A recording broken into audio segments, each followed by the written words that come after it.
With my current sweater project, I have fallen completely down the rabbit hole of beautiful hand-dyed yarns, and a lot of consideration went into what project I would make with it, which has spawned this video. So if you have a love of beautiful hand-dyed yarns and just can't figure out what to make with them, this is the video for you.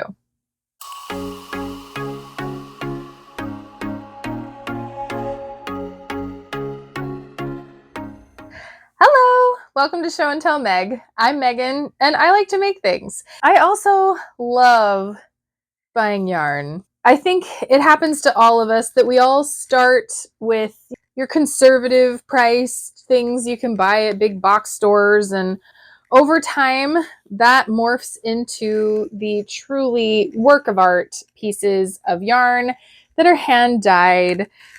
So first of all, what makes something classify as a hand-dyed yarn? I mean, all yarns that are colored are dyed, but there are different methods that are used. When things are dyed commercially, they are dyed in enormous vats, and they have countless numbers of skeins in there together, or they just dye it all as one and then they skein it afterwards. So you don't end up with a lot of variation. Those are deliberately designed to stay very evenly toned. The types of hand-dyed yarns that I am referring to are ones that have a lot of irregularity to them. They are going to have the same kind of colors, but these are dyed by a person, like just an individual. Maybe they're probably doing more than one skein at a time, but sometimes they are just dyeing one skein at a time, depending on how artisan you go. And they're just kind of splashing that color and dye everywhere that they think will look good. Different brands are known for different things. Like some of these are truly like small indie dyers. This is by Cashmere and Coconuts. This is their Guppy colorway, which I actually got secondhand from Destashify, and it was just beautiful and squishy. This is Hedgehog Fibers. This is out of Ireland. Hedgehog is particularly known for the speckles that you can get in their dyeing. Blobby Anime just has such beautiful saturated colors. Both of these have very saturated colors. And you just get a look that you can't achieve in commercial dyeing. You have to have small batches to be able to do this because it is a person who is sprinkling this dye over top of it. There's no machine that's doing this. And so you have different considerations with what you're going to make out of these things. And that's not to say that you can't knit whatever you want out of whatever kind of yarn you want. I have done it. And it has sometimes left me not like unhappy, but not as happy as I hoped to be with my project. So first, I'm going to show you a couple of things that I have made in the past that maybe turned out well and maybe didn't, and I'll tell you why. One of the first hand-dyed yarns that I ever bought is Knit Pick Stroll. Not this colorway. This is the mixtape colorway, which I think is fantastic. And I very much look forward to making something with this. One of the first times I used it was in the Koi Pond colorway. And they've had this one for years. I just fell in love with it. It's not even necessarily colors that I typically wear. It is oranges and teals and greens. And it was just so pretty. I had to have it. And so once I got the skein, I started looking for patterns that I thought would complement it. And this one, I think, does a pretty good job because this is an extremely simple shawl. And yes, it has lace, but the lace is very uniform and very repetitive. So the lace is not the star of the show here, right? I mean, this one, it's definitely the yarn plus the pattern. I think that they work really well together. So this one, I think, did really well. And to be fair, when I picked this pattern, I think that one of the reasons I picked it was because someone else had made it before in maybe not this color, but another hand-dyed Knit Picks yarn. And so I knew that it was going to be a good one because theirs had turned out well. But this was a successful one. I find when I buy single skeins, shawls, relatively simple and repetitive shawls, are an absolute winner for showing off the yarn and still showing off the color at the same time, just like this one. So this was a success. I'm very happy with this one, and I do wear this. I just love the color, and so I will make this work in my wardrobe because it's just awesome. But now I have another one to show you, and it's not to say that it's a fail by any means. I still do like this finished object, but this was actually a more recent make. This is the Haruni shawl, which is a free pattern on Ravelry. I cannot remember the name of the designer. I can't remember what this one was either. I will link it. I will link this below. But the Haruni, I had seen someone else that I liked their vintage kind of style stuff that they made, and they happened to make this one, and I just had recently bought this yarn. So this is Yarn Bee hand-dyed yarn, which is the oh so controversial hand-dyed yarn that Hobby Lobby sells. And I bought this, I think it's called Stoneworks or something like that. And it's got really cool, like purpley grays and whites, right? I literally did not think planning wise about what I was wanting to do. I just wanted to use this yarn. I wanted to make this pattern. And so I just cast it on and did it. So this one, it's still cool, but see how it has all that lace detail in there? And when you're looking at it while I wear it, the yarn is so distracting that you don't notice. Like you can see it at the bottom a bit because it fans out more.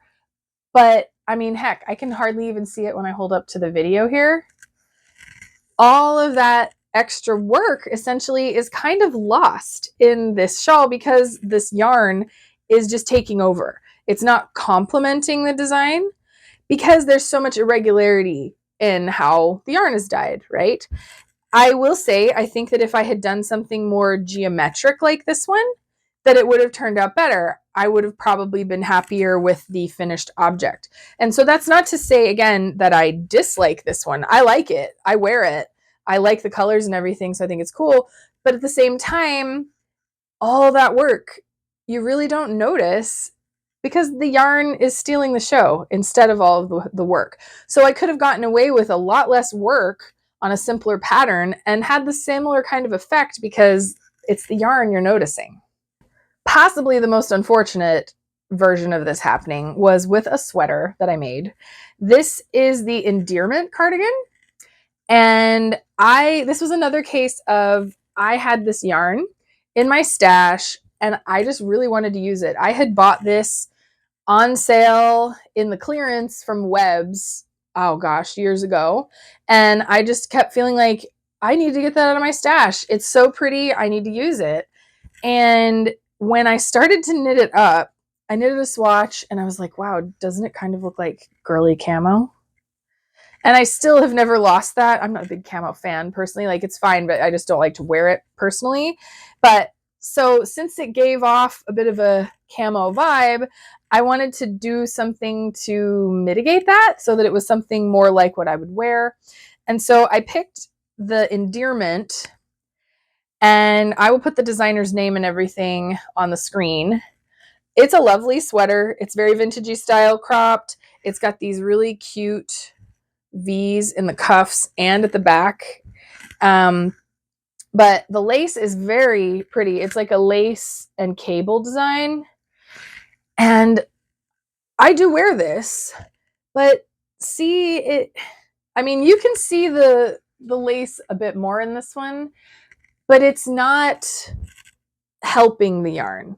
And the yarn isn't helping it, right? They're sort of competing for your attention. In this one, I do think that the lace wins. In person, it's not as much contrast. Like, I don't know if I can even, when I hold it back, it doesn't pop out as much. Like, you more notice the color changing on this one than you do the lace in real life. But up here, you can definitely notice that lace pattern because this is a lighter color. This also had a snag because these were hand-dyed skeins, and I had never really worked with them before, at least not with multiples of them, and so I didn't really take into consideration that there would be variation from skein to skein. And so when you really look at this, so it's a top down, so it started here, this is all one skein, and see that? Like I could stop at that line watching this on the video, watching my finger move. See how it becomes darker right here? So this is the second skein. And then after I had already done the body, or most of it, I had to do the sleeves. And look at the difference in the sleeves. Like, the variegation is farther apart than it is here. It's darker. It's like more defined, where this is a little more muddled together. And it was so striking of a difference, especially in person. Like, while I was knitting this from here to here, look at that. I was just so disappointed that I set this aside. And this sweater ended up taking me, I don't know, a year and a half or something to make, because I was just so sad about it. And now that it's a finished object and I've been, stepped away from it for a while, it doesn't bother me as much. I don't think that anybody's going to really notice that while I'm wearing it, unless they're really staring hard, which what business do they have doing that? But it did bug me. And so that brings me to a tip that I have. Do as I say and not as I did. I should have alternated those 3 skeins as I was knitting. I should not have waited and just used 1 skein for each section. I do know why I did that. I was working on only 3 skeins and I was worried that I wasn't going to have enough to finish this design, but I still should have alternated, because then all of that would have been evenly distributed throughout the sweater and I wouldn't have spent months. Like, I was not a very fast knitter. I mean, I'm still not super fast, but I could definitely make this faster than I did now. But it took me months to get to the points that I figured out, like, wow, look at the sleeve. That looks awful. And it can be really disappointing. So definitely consider, when you're using hand-dyed yarn, that you probably want to alternate between the number of skeins that you have, just so you can evenly distribute the coloring. So, projects that are successful. That first Raina shawl, that was very successful. And then recently I used a skein of Knit Pick Stroll for these socks. So these are the film reel socks. And obviously they're designed to look like film reels. And so this, honestly, in my mind, is like the perfect project for a hand-dyed yarn, because you deliberately want, like, honestly, I would have liked this even more if it had a little more variation going on in here, if it was a little crazier, because then it kind of looks like strips of film, right? I do like how these turned out. I'm very happy with them. But this one, it's hand-dyed, but it still has kind of a certain variation that it follows. See, similar. And I would have probably liked not quite as uniform on this project, but it still looks cool.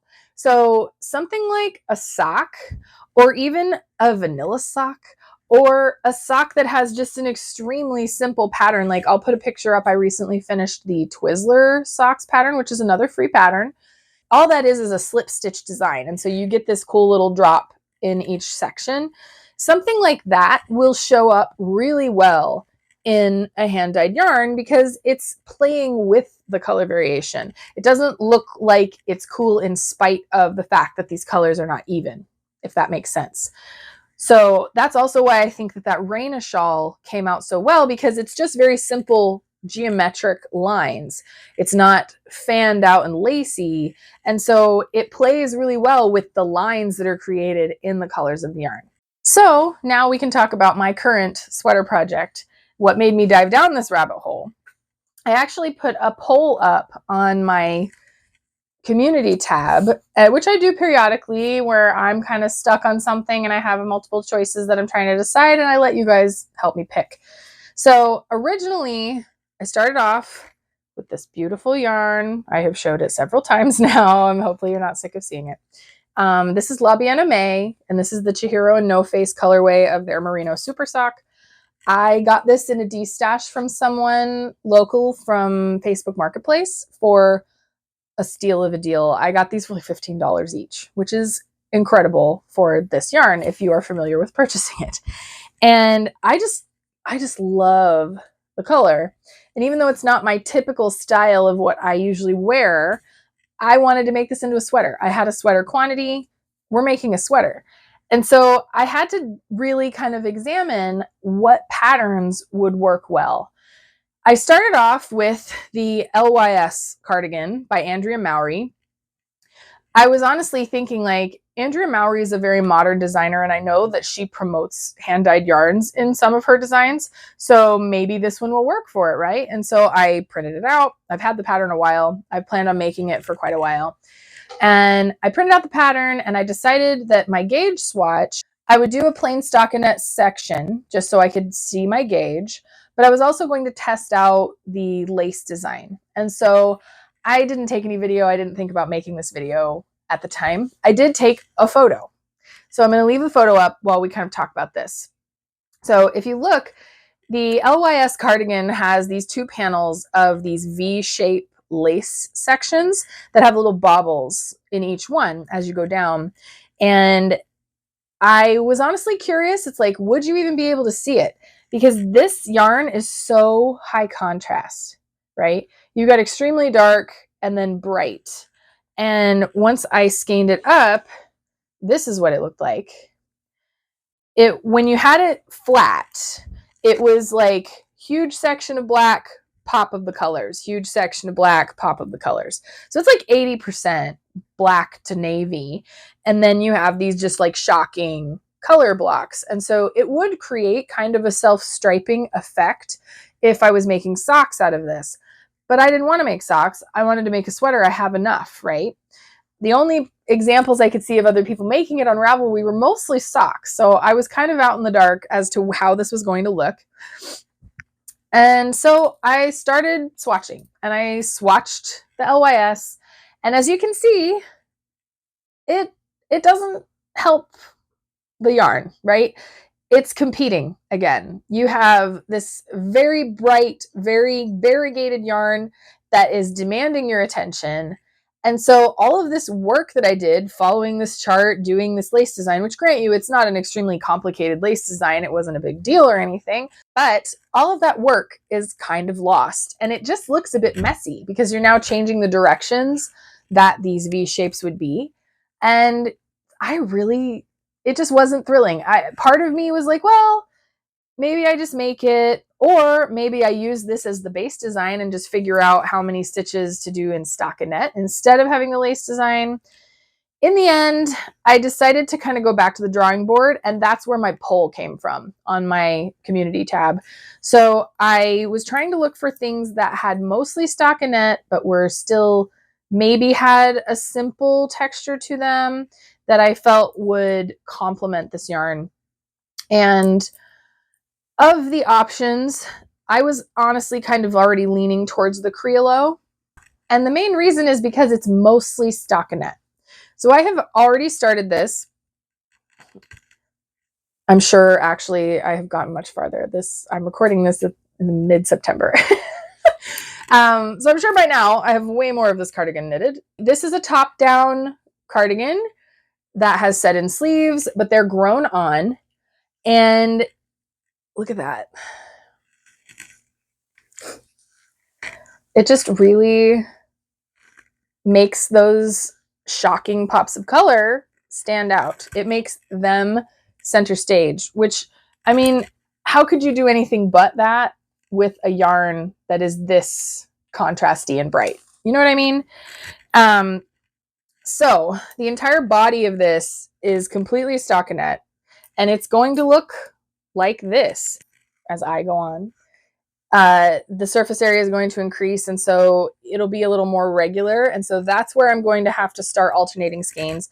So far, I'm just using this one, but I think once I get past all of the increasing here, you know, right now I'm increasing for the sleeves and the bust and everything like that. So it's building in variation as to which sections of the yarn are next to each other. But once I get from after I've done the sleeves, like after I have the sleeve hole and I'm going down, that's all going to be the same for a very long time. And so especially right there, I'm going to start alternating my skeins just so that I can have one in different areas and I'm not just getting like big blob of pink, big section of black, right?